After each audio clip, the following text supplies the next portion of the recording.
ओम नमो भगवते वासुदेवाय नमः। चलिए आज हम आप सभी के साथ महाभागवत पुराण की एक बहुत ही रोचक कथा साझा करने जा रही हैं। यह कथा है राजा परीक्षित की, जो बहुत ही बलशाली और योग्य राजा थे, पर उन पर कलयुग का प्रभाव होने के कारण उन्हें क्रोध आ गया और क्रोधवश वे शापित हो गए। क्या आप सभी जानते हैं कि राजा परीक्षित की मृत्यु क्यों 7 दिनों के अंदर होनी थी?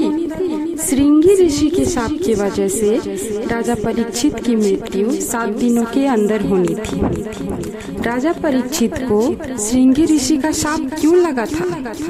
ऐसा इसलिए हुआ था कि एक बार की बात है, राजा परीक्षित शिकार खेलने वन को गए। शिकार करने के दौरान उन्हें बहुत तेज भूख और प्यास लगी।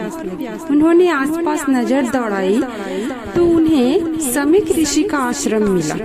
राजा परीक्षित उनके आश्रम में गए और उनसे भोजन और जल का आग्रह किया, लेकिन उस समय समीक ऋषि किसी घोर तपस्या में डूबे थे और राजा के बहुत बुलाने पर भी वे आंखें नहीं खोली, जिससे राजा परीक्षित को बहुत क्रोध आया और उन्होंने समीक ऋषि के ऊपर एक मरा हुआ सांप डाल दिया।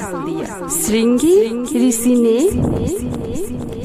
ऋषि जो कि समीक ऋषि के पुत्र थे, वो इन सारी घटनाओं को बाहर खेलते हुए देख रहे थे।